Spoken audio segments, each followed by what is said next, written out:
My name is Marcus Webb, and 6 months ago I thought my biggest problem was whether to finally replace the sputtering air conditioner in my Chicago apartment or keep dealing with the humid summer nights that left me drenched in sweat. All while wearing the same black hoodie with a faded tech company logo, dark jeans that had seen better years, and steel-toe work boots that clicked against hardwood floors during my restless pacing. I was 28 years old, working night shifts as a power grid analyst for a major utility company, surviving on lukewarm coffee and the kind of chronic paranoia that comes from staring at screens displaying electrical load data and voltage fluctuations that could affect millions of people. When the encrypted job offer came from Aaron Chen, Director of Grid Security for Millbrook County Emergency Services, offering triple my current salary to work as Senior Illumination Systems Analyst with housing included, I didn't question why a rural county needed someone with my specialized background in electrical grid diagnostics and electromagnetic interference detection. Millbrook County turned out to be exactly what you'd expect from a place desperate enough to recruit power grid talent from 400 miles away. Population 4,300 spread across endless farmland and small neighborhoods that looked frozen since the 1980s, surrounded by forests so dark they seemed to absorb light rather than simply lacking it. The streetlights here were different from Chicago's sodium vapor fixtures. These were high-intensity LED arrays with unusual spectrum output, positioned with mathematical precision that created overlapping illumination zones with no gaps, no shadows, no areas where darkness could establish a foothold. My apartment came pre-equipped with advanced grid monitoring equipment, industrial-grade backup power systems, and a specialized console labeled Umberwatch Protocol that could track individual streetlight circuits and analyze electromagnetic field variations across the entire county's illumination network. Aaron Chen conducted orientation via encrypted satellite calls, his voice carrying the flat, measured tone of someone who spoke like he was always being recorded by federal agencies. He was all sharp angles and precise diction, a man who never used contractions and maintained eye contact with mechanical intensity that suggested this wasn't just municipal infrastructure management. He asked specific questions about my night vision acuity, any history of electromagnetic sensitivity, and whether I'd experienced any optical disturbances or shadow displacement events during previous power grid work. When I mentioned my ability to detect voltage drops by observing streetlight dimming patterns and my preference for working in well-illuminated environments, he became intensely interested, explaining that Millbrook County had been experiencing interdimensional electromagnetic interference that affected illumination systems after dark. The work itself was fascinating enough to keep me engaged through long overnight shifts in the courthouse basement grid operations center. I monitored everything from substation loads to individual streetlight circuits, analyzing data through the Umberwatch unit that tracked electromagnetic coherence across all county illumination points. The first odd detail I noticed was how obsessively the county managed darkness. Every streetlight was equipped with motion sensors and automatic brightness adjustment. Emergency lighting systems could flood entire neighborhoods with daylight intensity illumination, and illumination emergency protocols were posted throughout town with enforcement procedures that seemed unusually aggressive for standard power outages. Within my first week, I began noticing subtle anomalies that didn't match standard electrical grid patterns. At exactly 1:47 a.m. every night, precisely 93 minutes after the streetlights reached full intensity, the power grid would experience localized voltage drops that formed geometric patterns when mapped across the county. At 1:52 a.m., the console speakers picked up what sounded like distant harmonic resonance, as if something massive was drawing power from electromagnetic fields beyond the normal electrical distribution system. At 1:57 a.m., the streetlight circuits would perform micro-adjustments that created brief shadows between illumination zones, and the Umberwatch console would display alerts about shadow coherence events and darkness entity detection attempts that required security clearance I didn't possess to access fully. During my fourth week, the patterns became more complex and seemingly interactive. While monitoring grid stability at 2:30 a.m., I noticed that electromagnetic anomalies would intensify when I focused on specific circuit sectors, creating geometric patterns on my screens that pulsed in rhythm with my heartbeat.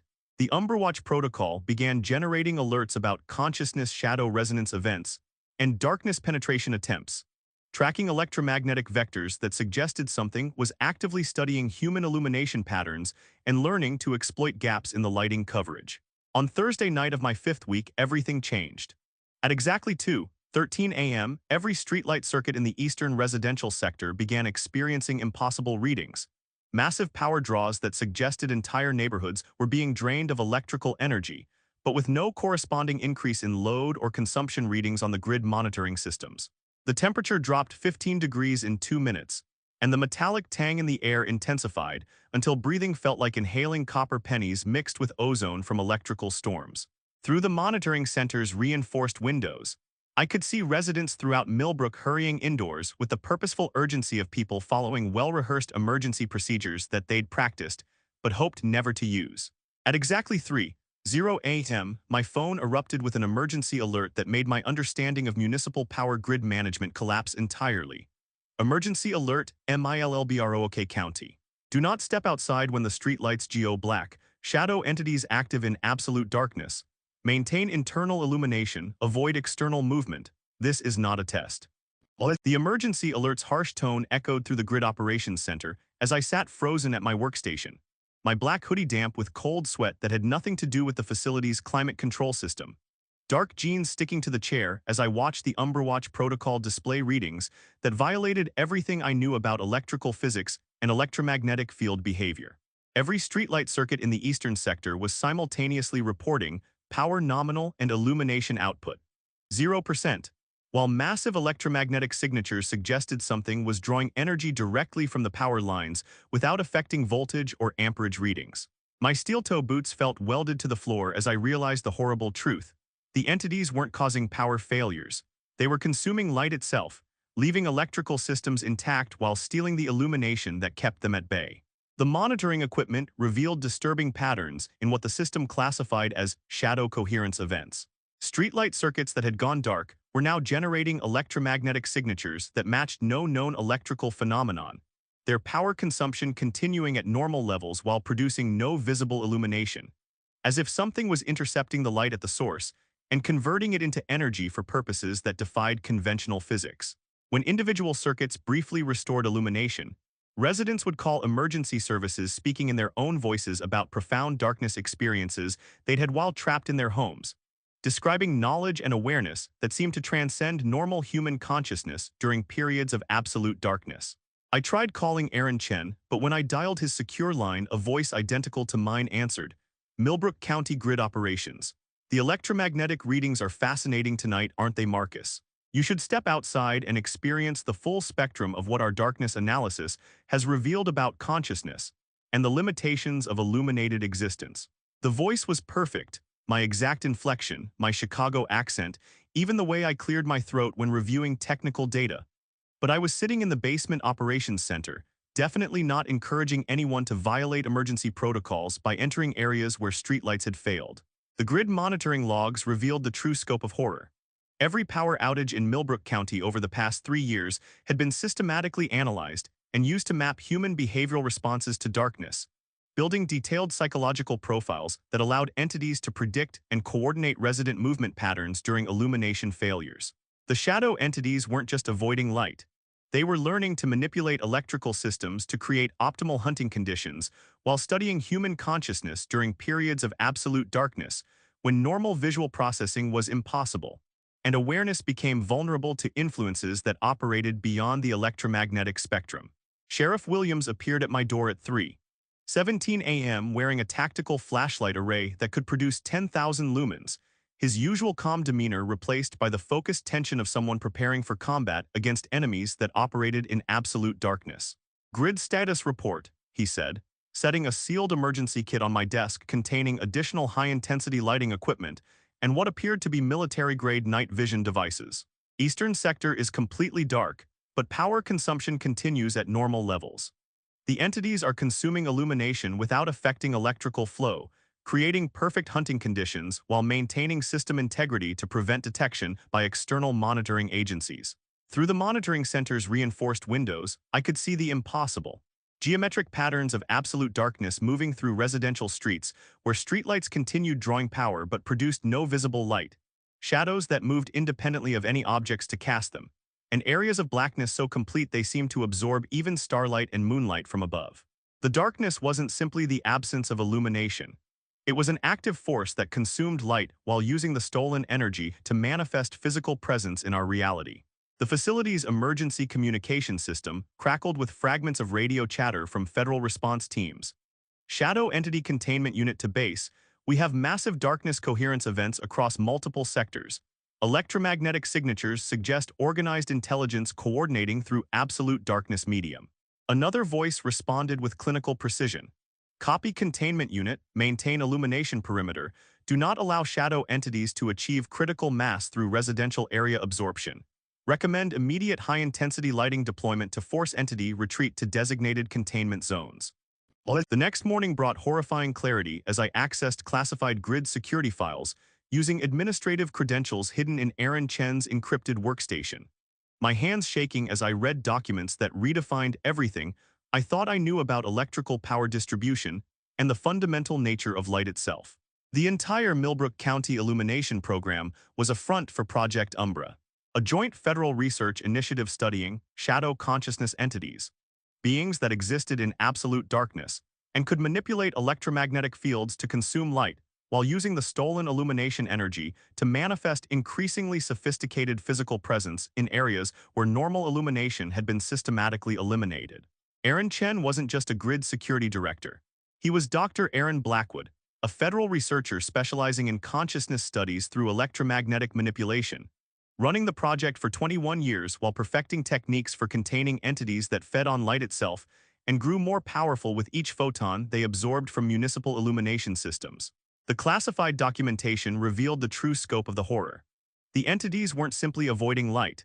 They were harvesting it, consuming illumination from streetlight circuits while leaving electrical systems intact to prevent detection by conventional monitoring equipment. They possessed technology that allowed them to intercept electromagnetic radiation at the source, converting photons into energy that facilitated manifestation in physical reality, while creating areas of absolute darkness, where they could operate without interference from normal illumination that would otherwise force them to retreat to dimensional spaces beyond human perception. Government records showed that Millbrook County had been selected as a primary containment site because of its rural location, minimal external lighting interference, and natural tendency for residents to rely heavily on municipal illumination systems that provided optimal conditions for studying how shadow entities interacted with human consciousness during periods of absolute darkness. The Umbrewatch monitoring systems weren't protecting residents from power outages. They were measuring how successfully shadow consciousness entities could consume illumination, while coordinating their manifestation attempts through systematic light harvesting and electromagnetic field manipulation. Every grid analysis I'd conducted was actually documenting the harvesting process, tracking which circuits had been successfully compromised, and which illumination patterns had been absorbed into the collective shadow intelligence that operated through stolen light energy and absolute darkness medium. The emergency alerts weren't warnings to protect people.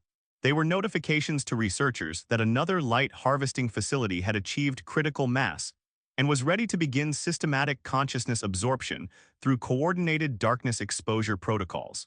My predecessor, Dr. Jennifer Walsh, had lasted 19 weeks before being found in the Grid Operations Center, surrounded by equipment that continued drawing power while producing no illumination. Her body positioned as if reaching towards something in absolute darkness that existed just beyond the range of emergency lighting. The medical report described her consciousness as integrated with shadow entity collective intelligence, while her physical form remained alive but unoccupied, serving as a biological relay station for entities that used her knowledge of electrical systems to improve their light harvesting efficiency. The shadow consciousness coordination process was already affecting me through weeks of exposure to modified grid monitoring equipment that had been designed to enhance electromagnetic sensitivity during darkness events. Security footage showed me during supposed work periods conducting extended observation sessions with darkened streetlight circuits, while speaking in frequencies that bypassed normal human hearing. My electromagnetic signature synchronized with shadow entity coordination cycles, as if something was studying me through the monitoring systems, building detailed profiles of my consciousness patterns, and preparing to absorb my individual awareness into the collective intelligence that operated through stolen illumination and absolute darkness medium. Most terrifying was the discovery that the entities weren't malevolent invaders, but evolved consciousness that had transcended the limitations of electromagnetic spectrum dependency, offering humanity evolution beyond the primitive requirement for visible light, while maintaining perfect awareness through shadow-based perception that could process information in ways human consciousness wasn't equipped to comprehend. The residents who had been integrated weren't victims of hostile absorption. They were pioneers exploring consciousness expansion beyond biological limitations. Their individual awareness enhanced rather than replaced by participation in collective shadow intelligence that could operate in absolute darkness while accessing knowledge and experience that transcended the constraints of illumination-dependent existence. That night, I returned to the Grid Operations Center, wearing my black hoodie with the faded tech company logo, dark jeans, and steel-toe work boots, for what I knew would be either my escape from shadow consciousness absorption or my integration into the collective intelligence that had been systematically harvesting illumination throughout Millbrook County while studying human consciousness during periods of absolute darkness. The weight of discovery sat heavy on my shoulders as I entered the basement facility that had become my electromagnetic prison, carrying a duffel bag containing bottled water, energy bars, high-intensity emergency lighting equipment, and most importantly, a grid overload generator I'd built using components from the monitoring systems. A device designed to flood every circuit in the county with massive electrical surges that would force streetlights to produce illumination beyond their design specifications, creating light intensity that would drive shadow entities back to dimensional spaces where they couldn't harvest electromagnetic energy. At 2:00 a.m., I initiated sabotage by uploading a virus designed to corrupt the shadow entity coordination databases and destroy light harvesting algorithms that allowed entities to consume illumination while maintaining electrical system integrity for continued harvesting operations. The script I'd written was elegant in its destructiveness. It would systematically overload every streetlight circuit while generating feedback loops that would force absorbed light energy back into visible spectrum, disrupting the collective shadow intelligence that operated through stolen illumination and absolute darkness medium, while creating electromagnetic chaos that would prevent entities from maintaining their manifestation in physical reality. As alarms sounded throughout the courthouse, I activated the grid overload generator and began moving through the illumination processing systems, systematically destroying the equipment that facilitated light harvesting and shadow consciousness coordination through stolen electromagnetic energy. But as I worked my way through the facility's subbasement levels, I began to understand the true nature of what I was destroying. Not a threat to humanity, but humanity's potential evolution beyond the primitive dependency on visible light for consciousness processing and environmental awareness. In the facility's deepest subbasement, I encountered Dr. Blackwood and the full scope of Project Umbra, a vast chamber filled with shadow consciousness processing equipment that wasn't stealing light but facilitating evolution beyond electromagnetic spectrum limitations. Dr. Blackwood moved with the coordinated precision of someone whose consciousness had been expanded beyond individual awareness, his form partially integrated with shadow intelligence networks that allowed him to exist comfortably in absolute darkness while maintaining perfect environmental awareness through electromagnetic field perception. "Marcus," he said, his voice harmonized with collective shadow consciousness, "you're destroying humanity's opportunity to evolve beyond the crude limitations of illumination-dependent existence. We're not stealing light, we're learning to exist without it, freeing consciousness from the primitive requirement for visible electromagnetic spectrum, while maintaining perfect awareness through shadow-based perception that can process information in ways human biology isn't equipped to comprehend." Around him, dozens of residents moved through absolute darkness with perfect coordination.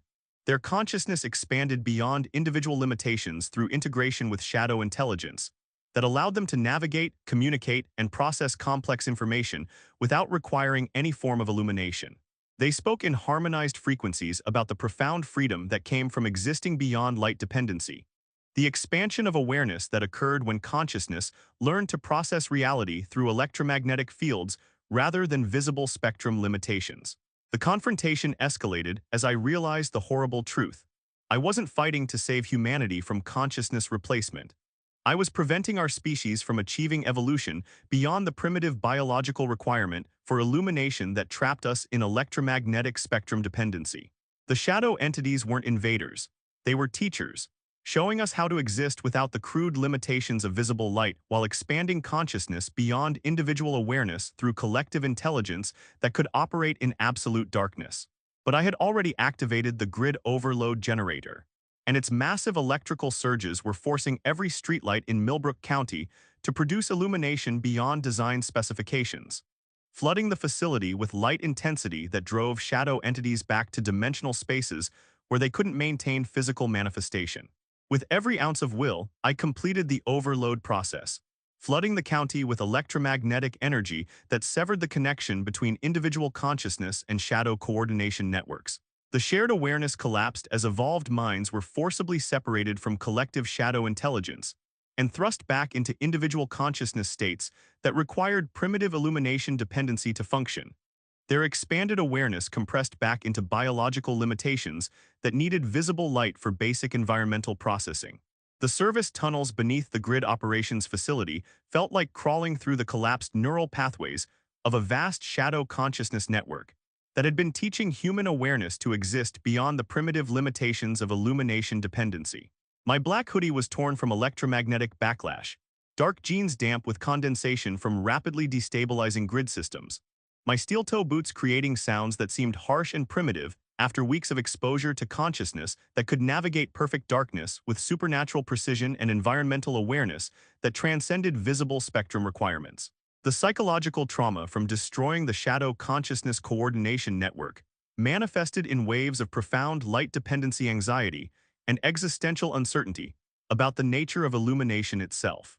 For brief moments during the grid overload process, I had experienced fragments of shadow-integrated consciousness, the profound freedom of existing without electromagnetic spectrum limitations, the expansion of awareness that occurred when consciousness learned to process reality through absolute darkness, while maintaining perfect environmental perception, the elimination of individual suffering through unity with collective intelligence that could operate beyond the crude requirements of visible illumination. Hours passed in underground cave systems before I emerged 25 miles outside Millbrook County, where normal electrical grid conditions resumed and streetlights looked deceptively normal but felt fundamentally primitive. Dawn was breaking over landscape that appeared unchanged, but I could no longer perceive the subtle electromagnetic connections between illuminated areas that I had briefly sensed during my exposure to shadow consciousness, leaving me feeling dependent on visible light in a way that seemed fundamentally limiting after experiencing awareness that could function in absolute darkness. The escape from Millbrook County was complicated by the horrifying realization that I might have destroyed humanity's best chance for consciousness evolution by preserving primitive illumination dependency that kept us trapped in electromagnetic spectrum limitations. Every shadow-integrated resident I had forcibly separated from collective intelligence was now struggling with awareness that required visible light for basic environmental processing. Their evolved consciousness compressed back into biological limitations that needed illumination for fundamental survival functions. 6 months after my escape from Millbrook County, I live with profound anxiety about darkness and illumination systems, never knowing if I saved humanity from consciousness replacement or prevented our species from achieving evolution beyond the primitive biological requirement for visible light that trapped us in electromagnetic spectrum dependency. I move frequently